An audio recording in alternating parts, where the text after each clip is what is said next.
दोस्तों, आज हम लोग इंटर के फिजिक्स का हम लोग सेट बनाएंगे और यह वैसा क्वेश्चन है जो आपके परीक्षा में पूछने जा रहा है। इसीलिए आप लोग से हम यही कहेंगे कि आप लोग इस सेट को अच्छे से अभ्यास करें, क्योंकि परीक्षा में सेम ऐसा ही क्वेश्चन आएगा और समझिए कि यही क्वेश्चन आएगा। यह क्वेश्चन बार बार रिपीट किया जाता है और इन्हीं क्वेश्चन को हम समावेश किए हैं और आप लोग इसको जल्दी जल्दी बनाते चलिए कि आप लोग इस क्वेश्चन इस सेट में आप लोग कितना बनाते हैं। तो देखिए, पहला जो क्वेश्चन है दिया है कि विद्युत चुंबकीय तरंग के गति की दिशा क्या होती है। विद्युत चुंबकीय तरंग के गति की दिशा क्या होती है। ये ऑप्शन ए है ई क्रॉस बी, फिर बी है बी क्रॉस ई, फिर माइनस बी क्रॉस ई और ए क्रॉस बी। तो चलिए आपके लिए समय देते हैं, आप आंसर लगाइए कौन सा सही होगा। तो आंसर जो होगा वो हमारा कौन सा सही होगा, तो इसमें ऑप्शन होता है ई क्रॉस बी। जो ऑप्शन ए में दिया हुआ है तो ए सही हो गया। फिर हम लोग दूसरा क्वेश्चन देखेंगे जो 2 नंबर क्वेश्चन है। दिया है समतल दर्पण की वक्रता, त्रिज्या और फोकस दूरी कितनी होती है। समतल दर्पण की वक्रता, त्रिज्या और फोकस दूरी कितनी होती है। 0, अनंत, 100 और 25। 0, अनंत और 100 और 25। तो आप लोग लगाइए कि इसका आंसर कौन सा होगा। तो इसका आंसर जो होगा वो होगा बी, अनंत होता है। यानी कि समतल दर्पण की वक्रता, त्रिज्या कितनी होती है, अनंत होती है। फिर हम लोग तीसरा नंबर क्वेश्चन देखेंगे। देखिए, तीसरा नंबर जो क्वेश्चन है, कौन सी किरण विद्युत क्षेत्र द्वारा विक्षेपित नहीं होती है। कौन सी किरण विद्युत क्षेत्र द्वारा विक्षेपित नहीं होती है। ऑप्शन ए है एक्स किरण, दूसरा गामा किरण, तीसरा दिया हुआ है ए और बी दोनों, चौथा है इनमें से कोई नहीं। तो आप लोग फटाफट आंसर लगाइए कि कौन सा सही होगा। तो इसका आंसर जो सही होगा वो ए और बी दोनों, यानी कि एक्स किरण और गामा किरण दोनों जो है विक्षेपित नहीं होती है। तो अब हम लोग देखेंगे चौथा नंबर क्वेश्चन, जो 4 नंबर क्वेश्चन है। विद्युत और चुंबकीय क्षेत्र, विद्युत और चुंबकीय क्षेत्र किसे त्वरित नहीं होता है, किसे त्वरित नहीं करता है। विद्युत और चुंबकीय क्षेत्र किसे त्वरित नहीं करता है। पहला ऑप्शन है प्रोटॉन, दूसरा है न्यूट्रॉन, तीसरा है इलेक्ट्रॉन और चौथा है इनमें से सभी। तो आप लोग लगाइए इसमें से कौन सा आंसर सही होगा।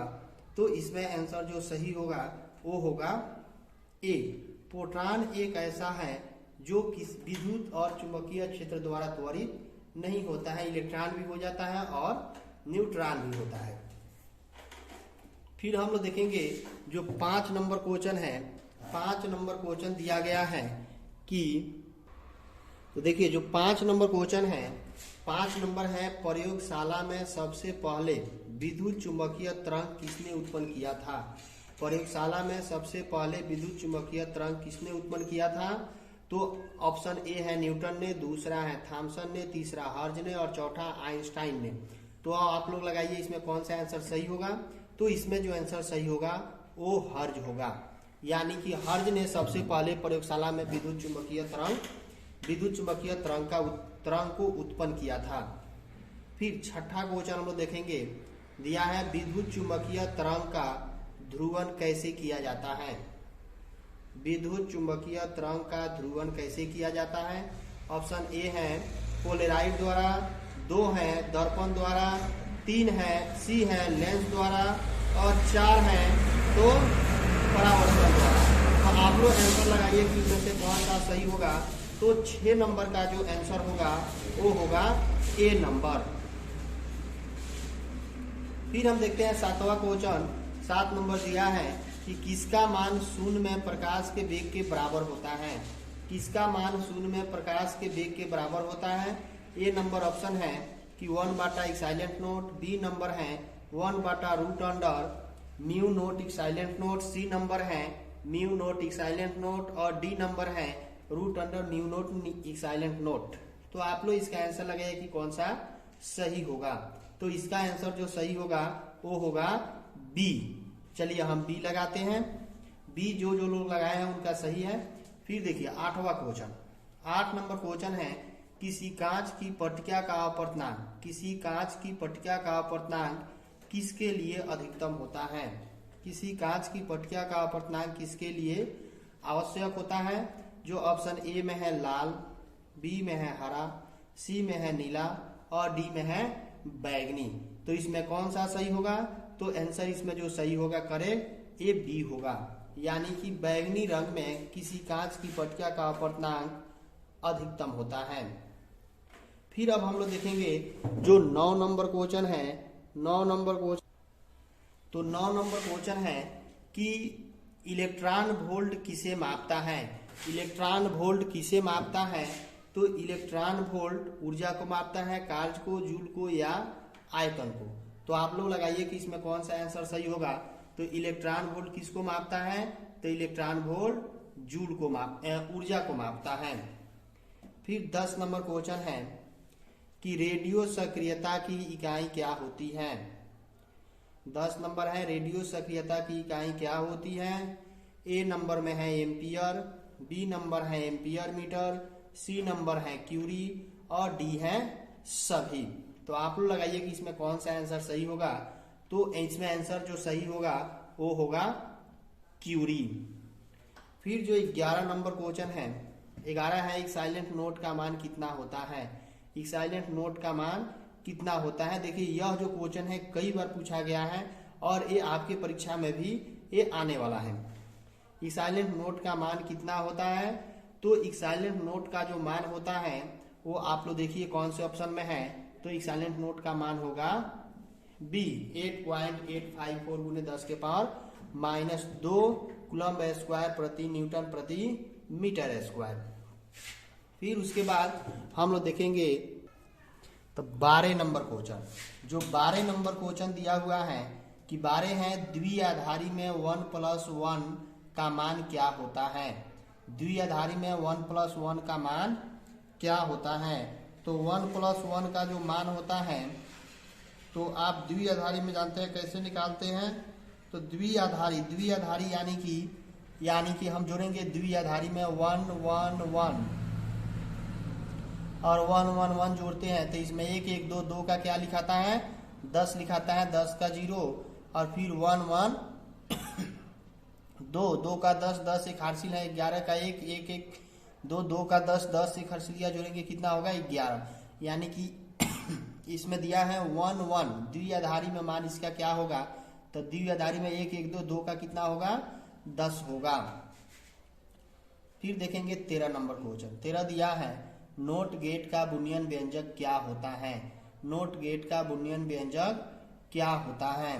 तो दिया है y बराबर a के बार, y बराबर a डॉट बी, y बराबर a प्लस बी, y बराबर a प्लस बी का बार। तो इसमें कौन सा सही होगा? आप लोग फटाफट लगाइए। तो आंसर जो इसमें सही होगा वो ए नंबर होगा यानी कि y बराबर a बार।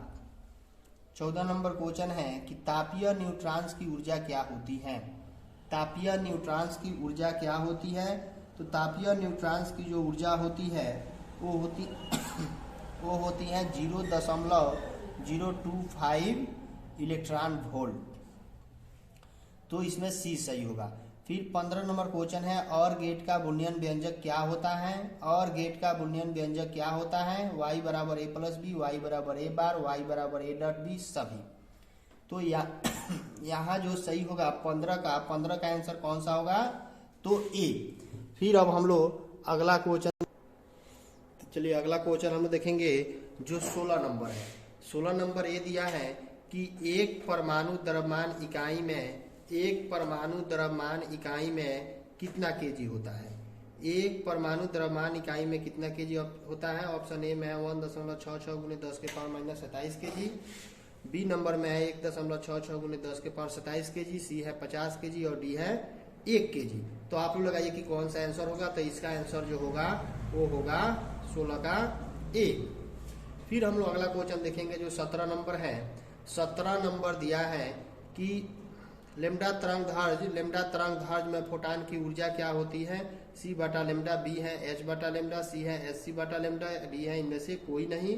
तो हमारा आंसर जो इसमें करेक्ट होगा वो होगा सी एस सी बटा लेमडा। फिर 18 नंबर क्वेश्चन, विद्युत आवेश कितने प्रकार के होते हैं? तो विद्युत आवेश 1 प्रकार के, 2 प्रकार के, 3 प्रकार के, 4 प्रकार के होते हैं। तो आप लोग आंसर लगाइए कि कितने प्रकार के होते हैं। तो विद्युत आवेश जो होते हैं वह 2 प्रकार के होते हैं। फिर अब हम लोग अगला क्वेश्चन देखेंगे। जो अगला क्वेश्चन है 19 नंबर दिया है, एक कूलाम में कितना स्टेट कूलाम होता है? एक कूलाम में कितना स्टेट कूलाम होता है? ऑप्शन ए में है 10 के पावर -9 कूलाम, बी में है 3 × 10 के पावर 9 कूलाम, सी में है 3 × 10 के पावर -9 कूलाम, डी में है 9 कूलाम। तो हमारा जो आंसर होगा 3 × 10 के पावर 9 कूलाम। फिर 20 नंबर क्वेश्चन है, विद्युत क्षेत्र की तीव्रता का मात्रक क्या होता है? विद्युत क्षेत्र की तीव्रता का मात्रक क्या होता है? न्यूटन प्रति कूलम, कूलम प्रति न्यूटन, एम्पियर मीटर और ओम। तो क्या होगा इसकी तीव्रता का मात्रक क्या होगा? तो न्यूटन प्रति कूलम होता है। फिर हम लोग 21 नंबर क्वेश्चन देखेंगे। एक बिंदु आवेश Q के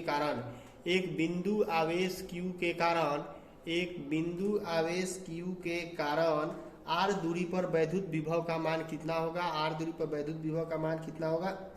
ऑप्शन ए दिया हुआ है कि 1/4 पाई silent note Q/r minus dV/dr और V/r। तो इसमें करेक्ट आंसर कौन सा होगा? तो करेक्ट आंसर होगा ए। फिर हम लोग देखेंगे अगला जो 22 नंबर क्वेश्चन है। तो 22 नंबर क्वेश्चन दिया हुआ है कि स्थिर विद्युत क्षेत्र ऊर्जा घनत्व का मान क्या होता है? स्थिर विद्युत क्षेत्र ऊर्जा घनत्व का मान क्या होता है? तो साइलेंट नोट E², बी है 1/2 साइलेंट नोट E², सी है दोनों और डी में से कोई नहीं। तो हमारा करेक्ट आंसर क्या होगा? तो ए होगा 1/2।